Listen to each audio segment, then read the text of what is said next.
안녕하십니까. 예, 이제 415페이지에 4번 침입적 토지 이용부터 한번 설명을 드려볼게요.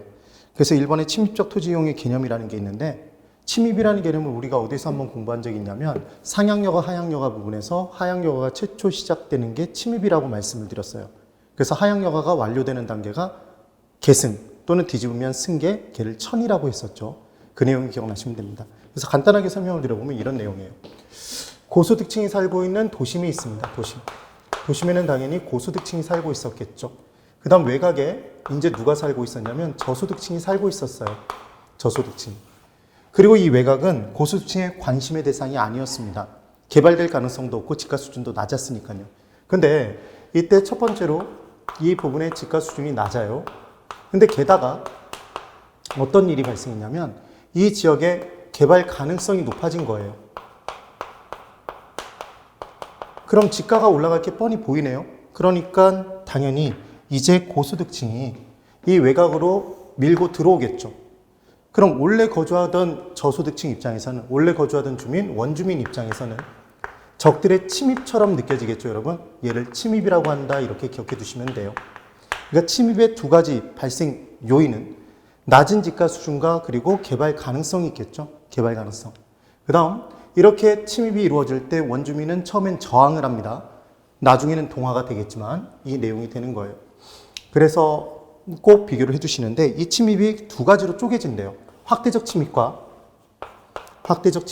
축소적 침입, 이렇게 둘로 나눠진답니다. 그럼 이 부분에서 기억하시는 방법은 확대적 침입은 말 그대로 1층짜리가 있는데 얘가 밀리고 5층짜리를 짓는 거예요. 밀고, 예를 들어. 그러면 얘는 확대됐나요, 여러분? 이렇게 확대되는 건 집약적 이용인 거죠. 토지 이용이 집약화되는 거예요. 그럼 토지 이용이 집약화되면 집가 수준은 올라가나요, 내려가나요? 집가 수준이 올라가죠. 집가 수준이 올라가게 되어 있습니다. 이 내용. 그런데 이번엔 축소적 침입은 5층짜리 건물이 있었는데 얘를 밀고 1층짜리를 짓는 거예요. 예를 들자면. 그러니까 얘는 토지 이용이 집약화되나요, 조방화되는 건가요? 조방화되는 거죠. 토지 이용의 집약도에서 단위 토지 면적당 투입되는 자본과 노동의 양이 많아지는 게 집약적 이용, 적어지는 게 조방적 이용이라고 그랬죠. 그래서 얘는 집가 수준이 떨어질 겁니다. 그렇다면 우리가 침입을 하는 목적은 집가 수준이 올라가서 이익을 누리고자 하는 거잖아요. 그래서 일반적인 침입은 토지 이용이 집약화돼서 집가 수준이 올라가는 확대적 침입이 일반적이겠다. 이 정도를 기억해 두시면 되겠네요. 그러면 이제 한번 정리를 해보면 415페이지에 제일 밑에서 두 번째 줄, 네 번째 줄이네요. 침입적 토지 이용의 유형이 있어요. 침입적 토지 이용의 유형에는 침입과 계승이 있다. 1번, 침입. 동그라미 1번에 체크 하나. 침입은 어떤 지역에 새로운 기능이 개입되고 있는 현상을 말한다. 그 다음 416페이지 2번. 체크 하나. 침입에는 확대와 축소적 침입이 있는데 확대적 침입이 일반적 현상이다. 파란색으로 여러분 써져 있죠? 그래서 기억엔 별표 하나. 확대적 침입은 집약적 이용이 조방적 이용을 침입하는 경우로, 그러니까 집약적 이용이 된다라는 거 꼭 기억해 두시면 돼요. 집가 상승의 효과가 나타난다. 그 내용입니다. 그 다음 괄호 2번의 계승. 체크 하나. 계승은 침입의 결과에 동그라미 치세요. 새로운 차원의 인구 집단 또는 토지 이용이 종전의 것을 교체하는 결과를 말한다. 계승이 이루어지면 또 다른 형태의 침입을 거부하는 배타적인 토지 이용 형태가 이루어진다. 한번 침입해 본 사람은 다른 사람의 침입을 막겠죠. 배타적인 이용이 이루어진다. 지금 그 얘기예요. 그래서 괄호 3번에 침입적 토지 이용의 특징이 있습니다. 동그라미 1번엔 별표 하나. 침입과 계승은 일반적으로 일정 지역의 낮은 집가 수준의 동그라미 기업. 부동산 입주에 대한 강한 흡입력의 동그라미, 이게 개발 가능성인 거죠, 여러분. 동그라미 니은을 쳐주세요. 그 다음 2번에 침입이 있을 때 원주민의 강한 저항을 초래할 수도 있는 거고, 그 다음 침입은 새로운 지역이 아니라 여기 기존에 살고 있었죠. 기존에 취락이 이루어지는 경우가 대부분이다. 그 다음 4번, 침입이 이루어지려고 봤더니 이 지역이 행정적 규제가 강해요. 그럼 들어가 봤자 이익이 별로 없으니까 들어가지 않겠네요. 그러니까 행정적 규제도 따져볼 겁니다. 그 다음 416페이지, 직주분리와 직주접근이 있어요. 그럼 직주분리와 직주접근의 내용을 이제 설명을 한번 드려볼게요. 제가 이 부분을 설명드렸던 건 어디에서 설명을 드렸었냐면 주거분리와 다르다라고 얘기했죠, 여러분. 얘는 주거분리는 고소득층의 주거지역과 저소득층의 주거지역으로 분리되는 현상이었죠. 직주분리는 직장과 주거가 분리되는 현상이었습니다. 어떤 개념이었냐면 도심에 도심 한복판이 있었죠. 이때 이 부분에 뭐가 위치하고 있었냐면 당연히 직장이 위치하고 있어요. 직장이. 그런데 도심에 이제 주택을 두려고 봤더니 도심은 지가가 지나치게 높더라는 거예요. 지가고 현상이 발생하고 있죠. 지가가 지나치게 높아요. 그래서 비수익성 부동산인 주택을 지으면 수지타산이 맞질 않는 거예요. 그리하여 주택은 이제 외곽으로 빠져나가겠네요. 도심의 외곽으로. 그래서 주택이 외곽으로 빠져나갔어요. 그럼 직장과 주거가 분리되는 현상이 나타난 거죠. 이게 직주분리입니다. 직주분리. 그러면 이제 이 직주분리의 원인에 또 하나 뭐가 있냐면 외곽으로 빠져나가도 교통 발달에 따라 출퇴근이 가능한 거예요. 그래서 교통 발달에 의해서 나타나겠네요. 교통 발달. 그 다음 세 번째. 이 도심안 가운데 환경이 점점 악화돼요. 도시 문제가 발생해서 고층화되고 등등등함에 따라 이때 매연도 심해지고, 그러니까 환경이 악화되니까 쾌적성을 추구하고자 주택이 외곽으로 빠져나가겠죠. 그래서 도심 환경의 악화 이렇게 나옵니다. 또 하나 뭐가 나올 수도 있냐면 정책적 배려에 의해서 정책상 외곽으로 주택을 이주시킬 수도 있어요. 이동을 시킬 수도 있습니다. 그래서 얘들은 직주분리의 원인이죠, 여러분. 원인입니다. 가장 큰 원인은 뭐냐면 도심의 직가구 현상이에요. 그 다음 교통발달 등에 의해서 인해입니다. 그런데 직주분리의 결과 이제 어떤 일이 발생하냐면 도심 한가운데는 직장과 학교가 있잖아요, 여러분. 그럼 낮에는 인구가 도심으로 몰리겠죠. 밤에는 외곽으로 이제 잠자러 갈 거 아니에요. 그래서 도심이 쿵쾅쿵쾅 고동친다. 그래서 얘를 도심 고동현상 이렇게 표현하기도 하고, 밤만 되면 도심 한가운데가 그럼 텅 비겠네요. 그래서 외곽이 이제 차겠죠. 얘 뭐 닮았죠, 여러분? 타이어라고 얘기하시면 안 돼요. 도넛. 그래서 얘는 도넛 현상이라고도 표현합니다. 도넛 현상. 또는 도심 한가운데가 텅 빈다 그래서 얘를 뭐라고도 하냐면 도심 공동화 현상 이렇게 표현하기도 해요. 텅 빈다. 도넛 현상 부분을 또 다른 표현을 쓰자면 외곽은 잠만 자는 도시가 형성되는 거잖아요, 여러분. 그래서 얘를 뭐라고도 표현하냐면 베드타운이 형성된다, 침상도시화된다 이런 표현을 쓰네요. 외곽은. 이 개념까지도 한번 정리를 해두시면 돼요. 되실까요? 이 내용. 그래서 이때 직주 분리의 결과물로, 얘들은 결과물이죠, 결과. 이런 일들이 발생이 됩니다. 근데 한 가지 더 결과물을 보자면 외곽으로 빠져나와 사는 사람들이 많아졌죠. 그럼 외곽의 지가는 올라가나요, 여러분? 외곽의 지가가 올라가겠죠. 외곽 지가가 상승합니다. 그리고 교통체증이 심화되겠죠, 점점 갈수록. 그래서 외곽에 빠져나와 사는 사람들이 많아짐에 따라 출퇴근 시간에 2시간, 4시간씩 뿌리고 다니는 거예요. 그러면 이렇게 교통체증이 심해지는 순간 나 다시 돌아가 살래 이럴 수 있을까요? 그렇겠죠. 그래서 크게 외곽의 지가가 상승해서 도심의 지가와 격차가 많이 줄었고, 그리고 교통체증에 의해서 길이 너무 많이 막히니까 나 다시 돌아가 살래. 그래서 주택이 다시 달라붙습니다. 얘를 직주 접근이라고 하겠죠. 얘가 직주 접근이에요. 그럼 직주 접근에 의해서 들어가 봤더니 아직까지 도심의 지가는 높아요. 절대적인 지가는. 그러니까 주택을 단층으로 지어선 승부가 안 나니까 도심 주택이 고층화 되겠네요. 그러니까 도심 주택의 고층화는 직주 접근의 원인이다, 결과물이다. 얘는 결과물이다. 이까지를 기억해 두시면 돼요. 이렇게 정리를 해줍니다. 그래서 416페이지 1번 직주분리 부분에 제일 밑에서 한 6번째 줄이네요. 괄호 1번 직주분리의 개념. 직주분리란 직장과 주거지가 다른 것을 말한다. 줄 그어보세요. 그 다음 괄호 2번의 직주분리의 원인 별표 하나.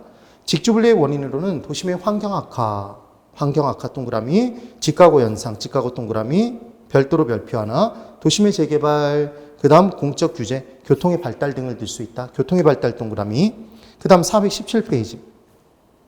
괄호 3번 직주분리의 결과가 있습니다. 그 부분에 체크 하나 하시고 동그라미 1번.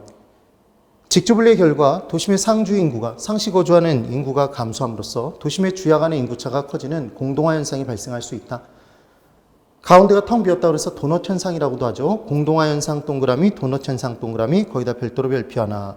2번 외곽의 도시는 잠만 자는 도시가 형성되더라. 침상 도시화된다. 베드타운이 형성되는 거죠. 그 다음 3번에 쿵쾅쿵쾅 심장이 고동치는 것처럼 도심이 고동친다. 도심 고동 현상. 그래서 직주분리가 과도해질수록 도심 고동 비율은 높아지네요.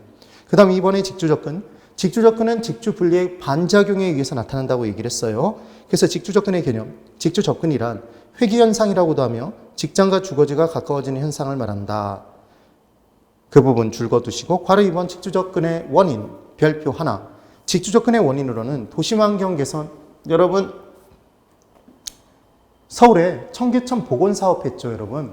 청계천 복원사업이 결국은 도심의 환경을 개선하기 위한 노력이잖아요. 그럼 쾌적성이 도심이 높아지니까 나 다시 돌아가 살래? 직주접근의 원인이 될 수 있죠.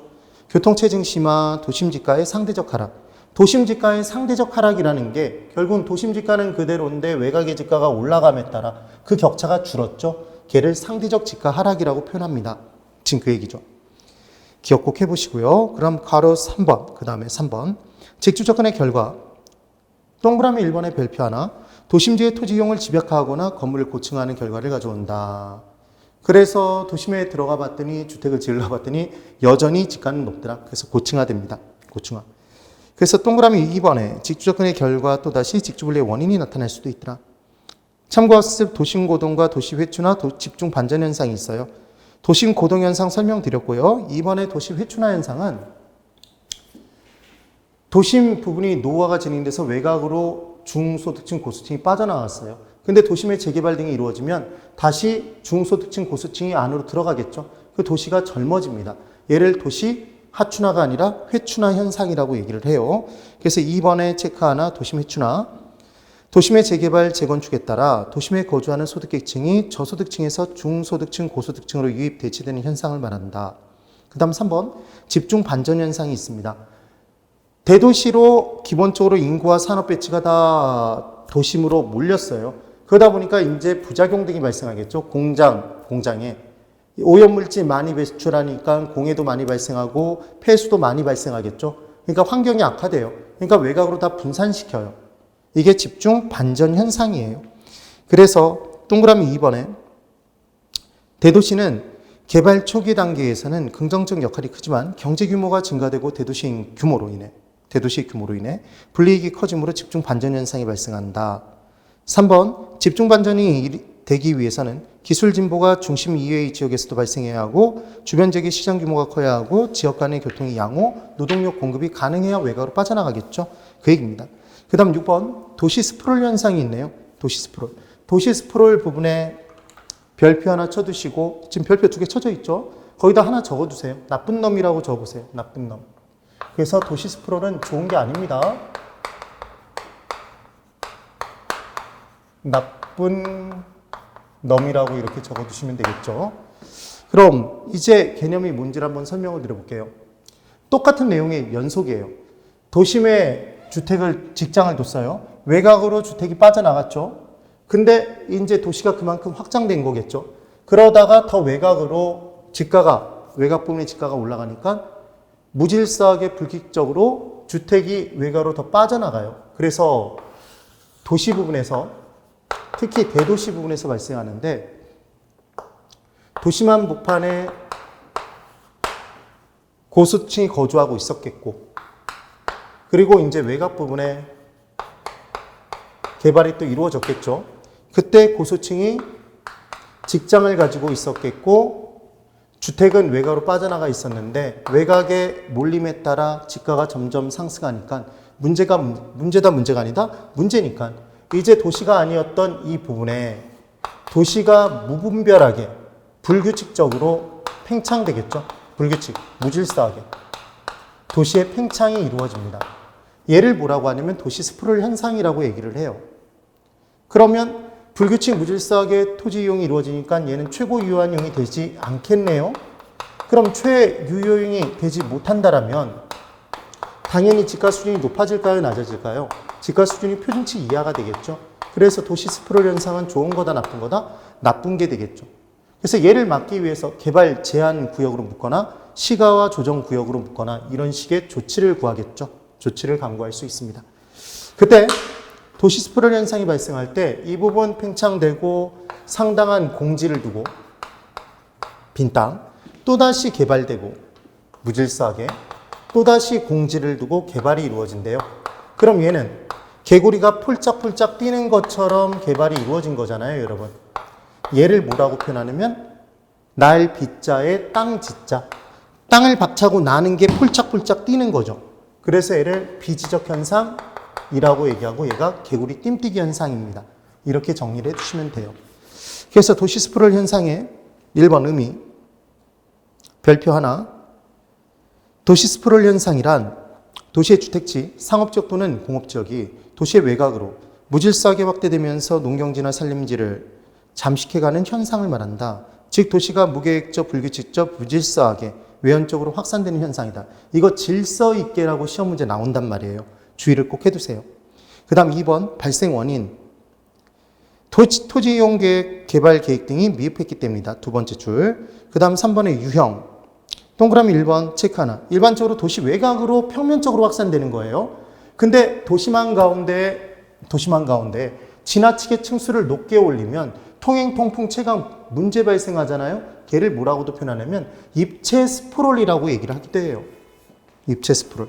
그래서 도시 스프롤 현상은 대도시의 외곽에서만 나타나지 중심에선 나타나지 않는다. 이렇게 못을 박으면 X가 됩니다.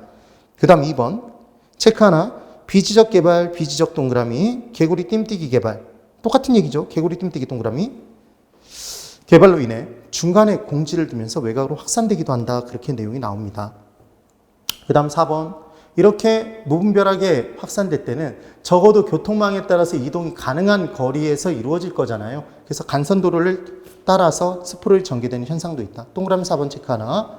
4번 특징 1번 최유용과 거리가 멀다. 별표 하나. 그래서 동그라미 2번 별표 하나. 집가 수준은 당연히 표준치 이하가 되더라. 3번 체크 하나. 대도시의 외곽 지역에서 활발히 전개되는 건 맞고, 도시에 여러분 주거도시만 있는 건 아니죠, 여러분. 상업도시도 있고 공업도시도 있잖아요. 그래서 도시 스프롤 현상은 주거 도시에서만 발생한다 그러면 X입니다. 상업도시, 공업도시에서도 발생해요. 그 내용. 그 다음 지금 419페이지 7번. 도시의 경제기반 모형이 있습니다. 그럼 경제기반 모형이 무엇인지를 한번 설명을 드려볼게요.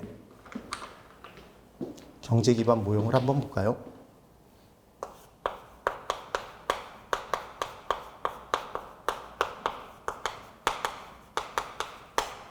수원이라는 도시가 있어요, 여러분.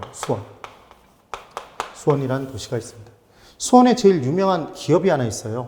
무슨 기업이 있냐면 삼성전자가 있죠, 여러분. 그러면 삼성전자는 수원 내부에서 재화와 서비스를 생산하겠죠, 여러분. 재화와 서비스를 용역이라고 할 수도 있어요. 얘를 생산합니다. 그래서 이 재화와 서비스를 뭐 하냐면 외부 지역으로, 수원 말고 다른 지역, 외부 지역으로 수출해요. 수출합니다.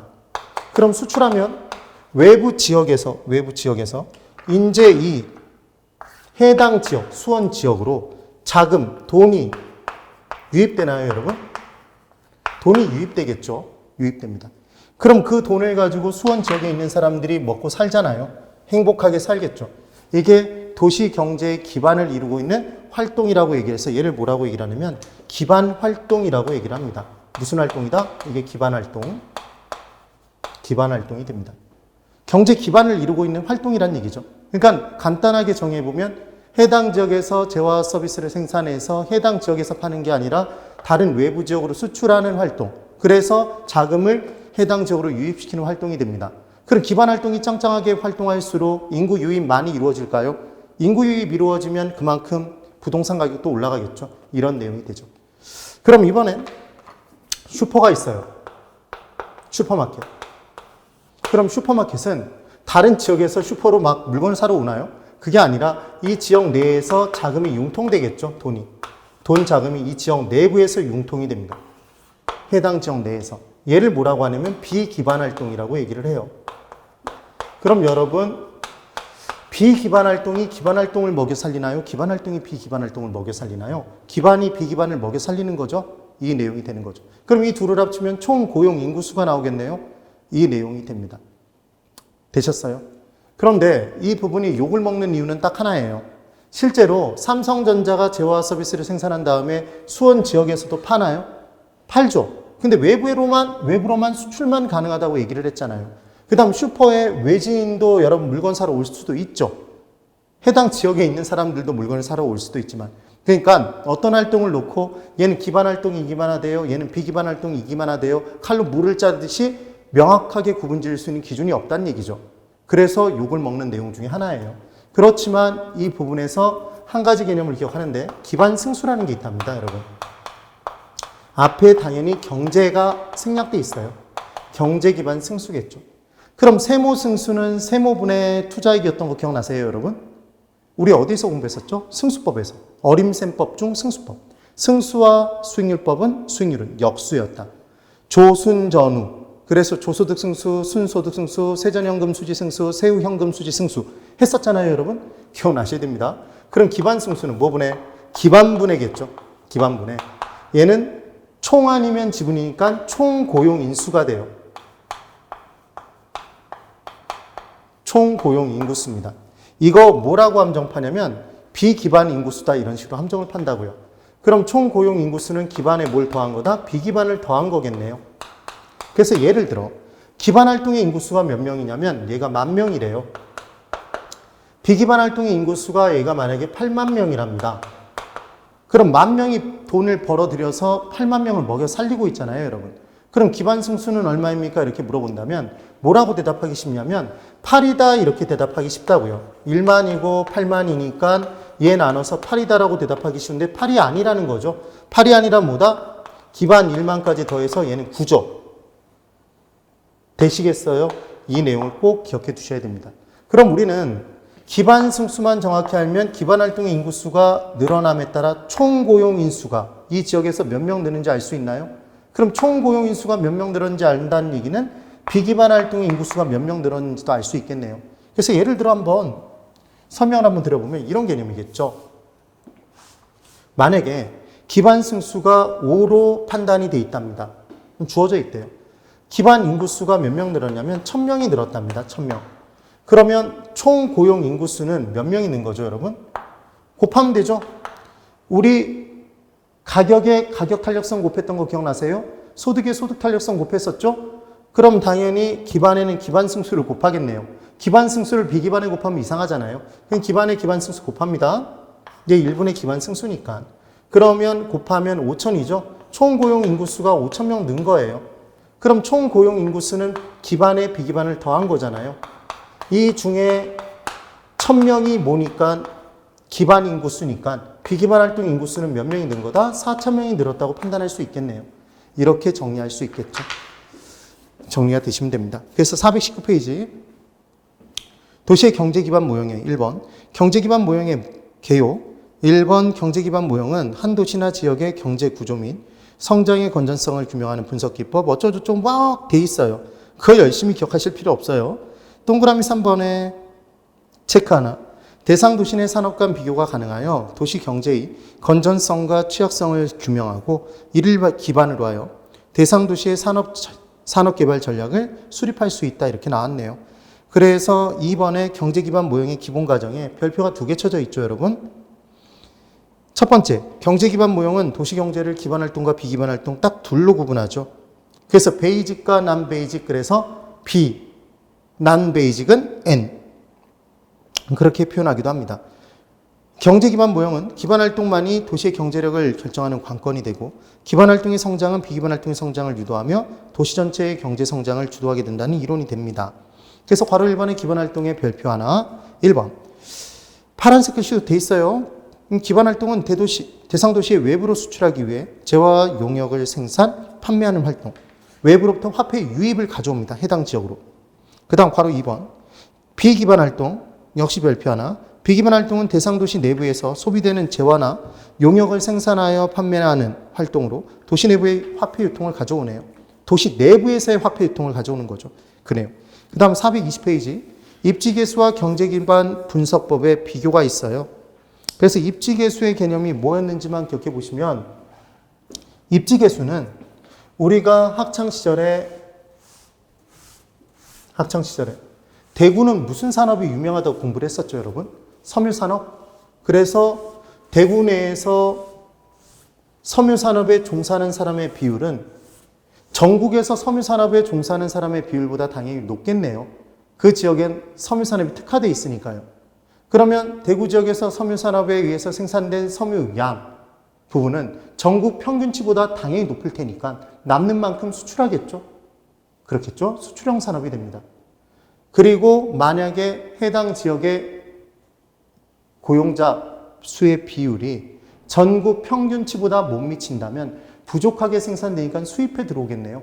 만약에 전국 평균치와 전국 고용률과 해당 지역에서의 고용률이 똑같다면 그때는 평균치만큼 딱 생산되는 거잖아요. 남지도 않고 부족하지도 않네요. 그 지역에서 쓰고 말겠죠. 자급자족형 산업이 된다 이렇게 얘기를 합니다. 이게 입지계수예요. 그래서 입지계수는 관계 있는 수예요. 당연히. 뭐와 관계 있는 수다? 입지와 관계 있는 수입니다. 우리가 알고 싶은 건 해당 지역 내에서의 입지니까 지역 고용률이 분자로 들어가게 돼 있어요. 그래서 입지계수 해당 산업의 해당 지역 내 입지를 따지는 거죠. 내 입지를 따지는 겁니다. 그리하여 얘는 해당 지역에서의 해당 지역이겠죠? A지역이면 A지역. 해당 지역의 전체 산업 고용자 수가 분자로 들어가고 거기 다 있습니다. 이 중에 해당 지역의 해당 산업 고용자 수가 들어가겠죠. 섬유산업이면 섬유산업 고용자 수가 들어가게 돼 있어요. 다 고용자 수입니다. 이렇게 들어갈 거예요. 그럼 당연히 이제 분모에는 전국의 전체 산업의 고용자 수가 들어가겠죠. 전체 산업 고용자 수가 들어가고 이때 분자에 전국의 해당 산업의 고용자 수가 들어갈 겁니다. 그럼 굉장히 복잡한 내용 같지만 결론은 무슨 얘기냐면 이게 바로 해당 산업의 지역 고용률이잖아요, 여러분. 해당 지역의 고용률, 지역 고용률이고 얘가 바로 해당 산업의 전국 고용률인 거죠. 그래서 시험 문제에서는 이 부분에 분모 분자를 바꿔서 문제 냈었다고요. 그래서 기억하시는 방법은 뭐만 딱 기억해 두시면 끝나냐면 우리가 알고 싶은 건 특정 산업의 특정 지역 내 입지인 거지 전국 입지가 아닌 거예요. 그러니까 당연히 어디로 들어가야 된다? 알고 싶은 건 분자잖아요. 그렇게만 기억해 두시면 됩니다. 그래서 얘가 1을 기준으로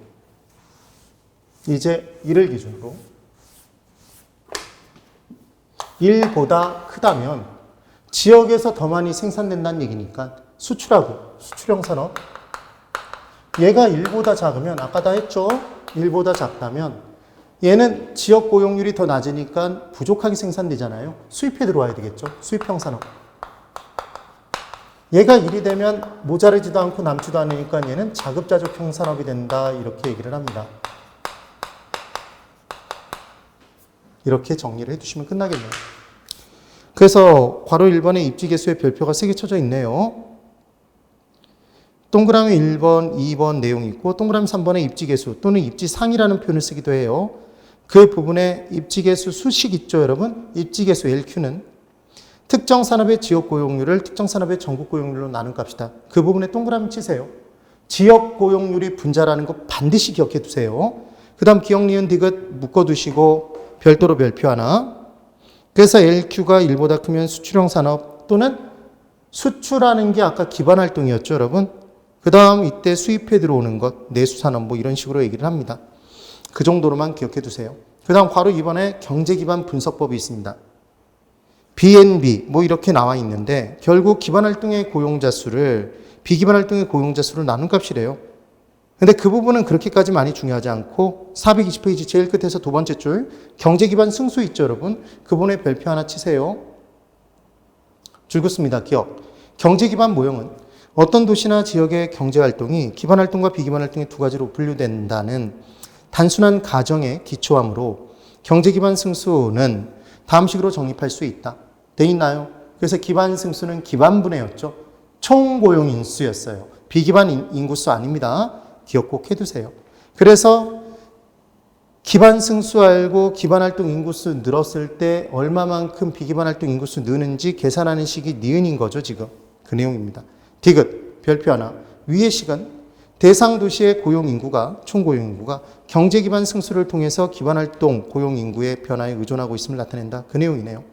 그 다음 4번에 경제 기반 모형에 장단점이 있어요. 동그라미 1번 체크 하나. BNB나 경제 기반 승수는 계산 간편하죠. 이처럼 간단한 게 어디 있겠어요. 이해하기 정말 쉬워요. 그래서 실무자나 정책 의사결정자에게 설득력이 강하겠지만 얘는 너무 지나치게 단순화되어 있죠. 그리고 초기에는 그렇게 연결된다고 볼 수 있겠지만 장기적으로 어떻게 변하는지 반영할 수가 없어요. 그래서 동그라미 3번에 별표 하나. 경제 기반 모형은 생산량의 변화에 관한 자료를 구할 수 없어도 고용 예측을 하여 쉽게 도시경제에 대한 예측을 가능하게 할 수 있는 장점이 있대요. 근데 이제 괄호 2번에 단점 보세요. 단점.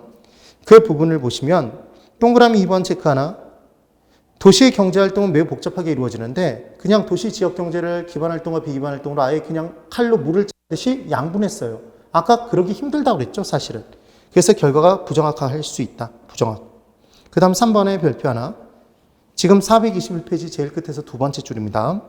경제 기반 모형은 도시 경제 활동의 단기 변동을 설명하는 데는 유용하지만 장기적인 변동을 설명하는 데는 부적절하대요.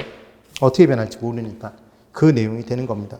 그 다음 422페이지에 제3절 이제 부동산 관리의 내용이 있네요. 그럼 부동산 관리는 당연히 부동산을 법률적, 경제적, 기술적 관리를 하는 걸 거예요. 그래서 권리, 조정, 계약이라는 단어가 나오면 법률적 관리일 것이고요. 하자, 보수 등이 나오면 기술적인 관리겠죠. 돈, 수입, 비용 이런 내용이 나오면 수지 분석 이런 내용이 나오면 얘는 경제적 관리겠죠. 내용이 될 겁니다. 그럼 과거에는 단층짜리 소규모의 주택을 전문가에게 위탁해서 관리하거나 그러지 않고 스스로 관리했을 거 아니에요. 그래서 전통적인 관리 방식은 스스로 관리하는 자가관리, 자기관리 방식이었어요. 그럼 스스로 관리하면 관리 전문성이 떨어지니까 관리의 효율성은 떨어지겠네요. 그렇지만 기밀 유지는 잘 되겠죠. 지가 관리하니까. 애착 강하겠죠. 자기 거 관리하니까. 그래서 기밀 유지는 보안 관리라고 얘기를 합니다. 그래서 보안 관리의 효율성이 높은 건 자가 관리겠죠. 그런데 근래 아파트들이 되게 많아졌나요, 여러분? 대규모 공동주택이 많아졌죠. 대형 쇼핑몰도 규모가 어마어마하죠. 그럼 소유자가 직접 관리하면 어마어마한 손실을 볼 수도 있어요. 그러니까 관리업체에게, 관리 전문가에게 위탁하죠. 외주관리 또는 위탁관리라고 합니다. 그럼 관리의 효율성 높겠죠. 그런데 적정한 관리업체를 선정하는 데는 어려움이 따를 수도 있겠네요. 그리고 남에게 어찌됐건 맡겨놨으니까 보안관리가, 기밀유지는 잘 안 되겠죠. 보안관리의 효율성은 떨어지는 단점이 있겠네요. 그런데 자기관리에서 위탁관리로 넘어가는 과도기적 형태가 혼합관리라고 얘기를 합니다. 그래서 우리 건물이 고층화되면 등 하나도 스스로 갈기가 힘들어지잖아요. 그래서 법경기 관리 중에 기술적 관리만 전문가에게 맡기고 법률적 경제적 관리를 스스로 하는 섞여진 형태의 혼합관리가 나타나요. 그럼 혼합관리의 가장 큰 장점은 필요한 부분만 위탁함에 따라 관리 효율성을 높일 수 있다고 볼 수도 있겠네요. 그런데 가장 큰 단점은 문제가 발생하면 섞여 있으니까 책임 소재가 불분명해지겠죠. 그런 내용이 따라 나올 수 있습니다. 되셨나요? 그럼 생각해 보세요. 부동산 관리의 유형 세 가지, 스스로 관리하면 자가관리, 맡기면 위탁관리, 섞여 있으면 혼합관리. 가장 바람직한 관리 유형은 뭐죠?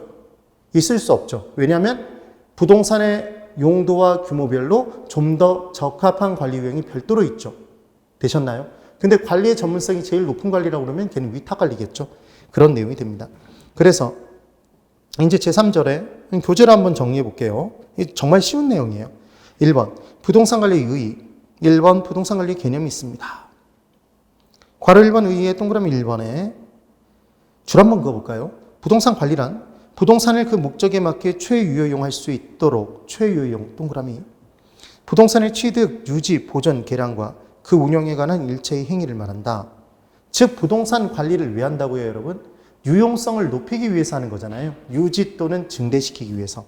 그래서 대상 부동산의 유용성을 증대시키는 활동이 되더라. 그 다음 동그라미 2번 별표 2. 부동산 관리 활동은 법률적, 경제적, 기술적 측면에서의 복합적으로 복합 개념을 이해하고 접근해야 된다. 복합 개념 동그라미.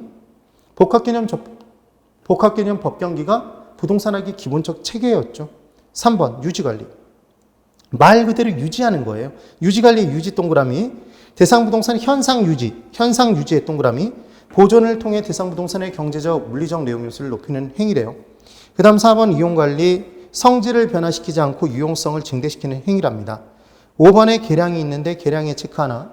계량이란 부동산의 경제적, 법률적, 기술적 하자를 제거, 그 기능과 이용 효율을 높이는 행위래요. 그래서 계량이란 단어는 기본적으로 기존의 것이 하자 흠이 있는 거예요. 그래서 개를 제거해서 좀 더 좋게 고치는 게 계량이랍니다. 그래서 우리 계량 한복이라는 표현을 쓰면 안 된다고 그러죠. 계량 한복이라는 표현을 써버리면 전통 한복 자체에 하자 흠이 있었다는 얘기가 되는 거예요. 그래서 계량 한복이라고 얘기하지 않고 생활 한복이라는 표현 쓰잖아요, 여러분. 기억해 두시면 돼요. 그래서 이제 2번, 괄호 2번, 필요성. 왜 부동산 관리가 본격적으로 필요해졌느냐? 도시화가 된 거예요. 그러면 건물들이 고층화되기 시작하겠네요. 그렇죠? 그래서 공동주택의 전문적인 관리의 필요성이 증대됐고요. 건축기술이 발달돼서 층수가 많이 올라가 버리니까 등 하나 달기도 스스로 달기 힘들어졌다고 그랬죠. 그 다음 3번, 투자가 많이 이루어짐에 따라 부재 소유자의 증대가 이루어졌어요. 그곳에 살고 있지 않지만 소유하고 있다는 얘기죠. 그럼 관리는 필요할 거 아니에요. 그럼 전문가에 맡기겠죠. 그 내용입니다. 그 다음 423, 2번에 부동산 관리 영역에 별표가 2개 쳐져 있죠. 시설관리, 자산관리, 기업관리, 얘를 구분하는 문제가 나올 수도 있는데 여기서 중요한 건 뭐냐면 시설관리는 소극적인 관리예요. 하자 등이 발생이 됐어요. 그럼 그 하자 등만 고쳐서 원래 상태로 복귀시키는 것. 이런 걸 시설관리라고 해요. 시설관리. 그럼 보통 건물 관리인 아저씨는 시설관리를 많이 하겠죠. 근데 자산 가치를 올리고 싶어요. 부동산은 자산이죠, 여러분. 그래서 아파트의 경우에 금강 아파트 이런 식으로 얘기하지 않고 금강 펜테리움, 리버하우스 뭐 이런 식으로 이름을 길게 붙이는 것. 이것도 바로 브랜딩 작업도 뭐라고 볼 수 있다? 자산 관리의 일종이라고 볼 수 있어요. 그 다음 아파트 정문을 궁궐식으로 아름답게 꾸미는 것. 그럼 부동산 가치 올라가잖아요. 경비업체를 좀 더 유명한 뭐 세콤이나 이런 데 쪽으로 바꾸는 것. 그것도 경비를 강화시켜서 부동산의 자산 가치를 높이고자 하는 거네요. 그런 내용들이 다 자산 관리라고 보시면 돼요. 그래서 뭐는 소극적이고 뭐는 적극적 관리인지가 문제로 나올 수 있는데 기억하시는 방법은 시옷, 지읒 하시면 됩니다. 그래서 괄호 1번 시설 관리에 시옷 동그라미 치세요. 시설 관리에. 그리고 시설 관리는 각종 부동산 시설을 운영, 유지하는 것으로 시설 사용자나 기업의 여타 부분 요구에 단순히 부응하는 소극적 관리에 해당한다. 시옷의 동그라미. 2번 자산관리, 지읒의 동그라미. 자산관리는 소유주나 기업의 부를 극대화시키기 위하여 부동산의 가치를 증진시킬 수 있는 다양한 방법을 모색하는 적극적 관리다. 적극적 관리의 동그라미, 지읒. 기억해 두시면 됩니다. 기업 관리는 기업 가치를 올리기 위한 것이고요. 그 다음 부동산 관리의 내용이 있네요. 기술적 관리, 경제적 관리, 법률적 관리가 있습니다. 넘겨보세요. 424페이지에 박스가 있습니다. 박스. 그래서 기술적, 경제적, 법률적 관리가 있는데 내용 부분에 체크를 하나씩 하면서 넘어가 볼게요. 기술적인 관리는 위생관리, 설비관리, 보안관리, 보전관리가 포함된대요. 되시나요? 그때 토지에 있어서 토지 부분에 별표 하나 쳐두시고 토지의 기술적, 경제적, 법률적 관리를 구분하는 내용은 꼭 한번 해보셔야 돼요. 자, 제가 설명을 드려볼게요. 토지의 경계를 확정합니다. 그럼 왠지 경계를 확정한다고 얘기하니까 법률적 관리 같잖아요. 근데 그렇게 토지의 경계를 확정하기 위해서는 지적, 측량 등의 기술이 필요한 거죠. 그래서 얘는 기술적 관리가 돼요. 되시나요? 그리고 경사지 대책 등도 세우는 게 기술적 관리겠죠. 그런데 이번에는 아직 본격적으로 이용되지 않았어요. 나대지입니다. 그 나대지를 본격적 이용 전에 활용케 해줬어요. 테니스 코트로 이용케 해주고 대가를 받거나 자재 하치장으로 이용케 해주고 대가를 받거나. 그럼 얘는 돈 수입 비용과 관련이 있잖아요. 경제적 관리가 되는 겁니다. 기억 꼭 하세요. 그리고 이때 토지 부분을 보고 있는 겁니다. 지금 박스에 법률적 관리 부분. 토지의 도난 방지 대책이 있어요. 그 부분에다 별표 하나 별도로. 토지의 도난 방지 대책이라고 얘기하면 왠지 기술적 관리 같잖아요. 도난을 방지하는 거니까. 근데 여러분, 우리가 밤사이에 자고 있으면 누군가 한 포크레인 이렇게 푹 퍼가면 내 토지가 없어지나요? 그럼 그걸 막기 위해서 하는 건 기술적 관리가 맞겠죠. 그런데 토지에 내 토지가 도난당한다는 얘기는 법률적 개념에서 뺏어가는 거잖아요. 그러니까 토지의 도난방지 대책이란 법률적 개념에서 온전케 하는 거니까 얘는 무슨 관리가 된다? 법률적 관리가 되겠죠. 꼭 정리를 해두세요. 그 다음 그 위로 법률적 관리 보시면 계약관리의 계약 동그라미, 권리관리의 권리 동그라미, 조정의 동그라미. 그래서 계약, 권리, 조정 이런 단어 나오면 무조건 얘는 법률적 관리예요. 그 다음 그 옆으로 경제적 관리 보시면 회계, 수지, 인력관리 있죠? 인력관리의 별표 하나. 사람 잘못 쓰면 돈이 무진장새 나요, 여러분. 경제적 관리라고 기억해 두세요. 그렇게 정리해 두시면 됩니다. 그래서 나머지들은 그냥 쭉 한번 읽어보시면 내용들이 이해가 되실 거예요.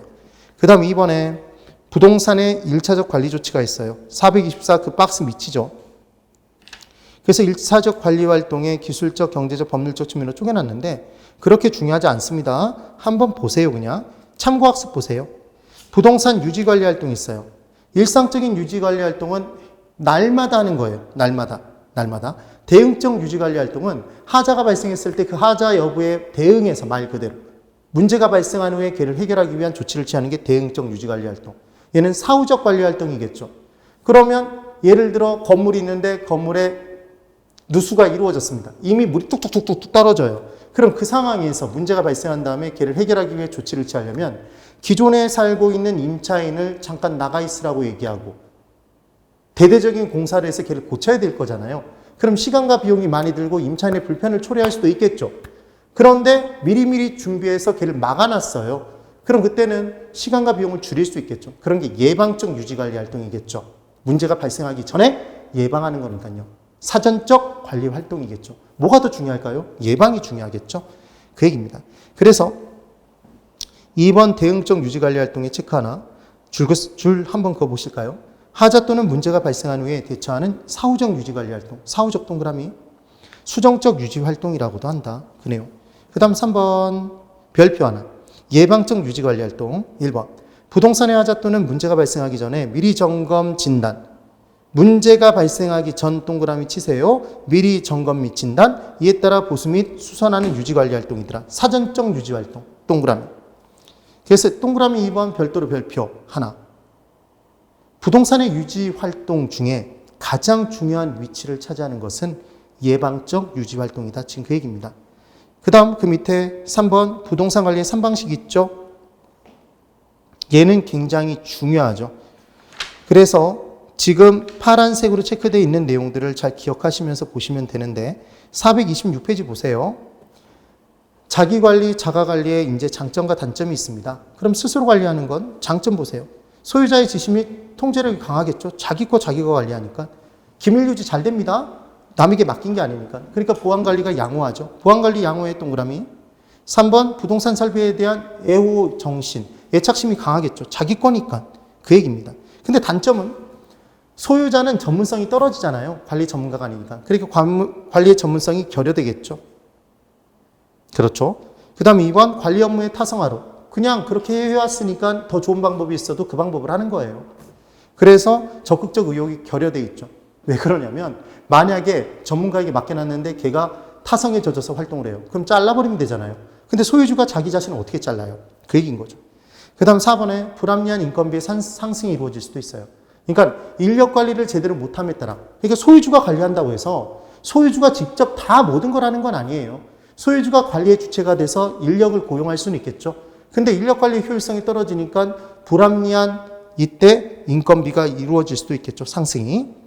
그 다음 관리원을 불러싼 부정의 우려가 있더라. 그러니까 얘는 인력 관리의 효율성이 떨어진다는 얘기예요. 자기 관리가. 그 다음 2번에 위탁관리 방식. 간접관리 또는 외주관리라고도 하더라. 그래서 1번 위탁관리는 소유와 경영이 분리되는 현대적 의미의 관리 방식이더라. 4번 별표 하나. 대형 건물이나 공동주택의 관리의 유한 방식이더라. 괄호 2번에 장단점이 있습니다. 장점 보실까요? 얘는 전문가에 의해서 관리하니까 관리의 효율성 높죠. 전문적 관리로 부동산 관리의 합리화. 그럼 소유자는 전문가에게 관리를 맡겨놓고 본업에 충실할 수 있겠네요. 전념할 수 있겠죠. 그러니까 관리의 효율성이 높으니까 4번에 관리 비용의 저렴 및 안정화를 꾀할 수 있고요. 관리 업무의 타성화 방지할 수 있겠네요. 전문가가 타성에 빠지면 잘라버리면 되니까요. 그 다음 단점에 동그라미 1번 별표 하나. 어찌됐건 남에게 맡겼으니까 기밀 유지는 스스로 관리하는 것보다 떨어지겠죠. 기밀 유지 잘 안 되는 단점이 있고, 얘를 달리 표현하면, 다른 표현을 쓰자면 보안 관리의 효율성이 떨어진다. 지금 그 얘기인 거죠. 전문관리회사의 선정이 곤란하고요. 관리 요원은 애호 정신이 낮겠죠. 직계 아니니까. 그 내용. 그 다음 3번에 혼합관리가 있습니다. 그래서 동그라미 1번 체크 하나 줄거볼까요? 혼합관리란 자가관리에서 위탁관리로 넘어가는 과도기적 관리 방식. 동그라미. 자가관리와 위탁관리의 장점을 혼합한 것으로 필요한 부분만을 위탁하죠. 일부는 직접 관리하는 방법이 됩니다. 그래서 보통은 협의관리인 기술적인 관리만 등 하나 달기도 어렵다고 그랬잖아요, 여러분. 기술적 관리만 전문가에게 위탁하고 소유권 지고 있고 법률적 관리, 돈줄 지고 있는 경제적 관리를 소유자가 스스로 하는 형태가 일반적인 혼합관리죠. 그래서 427에 괄호 2번에 장단점이 있죠, 여러분. 장점과 단점이 있습니다. 그 부분에 단점을 보세요. 동그라미 1번에 별표 2. 이거 정말 너무 쉬운데 시험에 가끔 나와요. 부동산 하자 발생 시 섞여 있으니까 책임 소재가 불분명하죠. 되시나요? 그래서 전문업자를 충분히 활용할 수 없더라. 전문업자에게 다 맡긴 건 아니니까. 그래서 책임 소재가 불분명하다는 거 동그라미 꼭 쳐두세요. 그렇게 정리해 두시면 됩니다.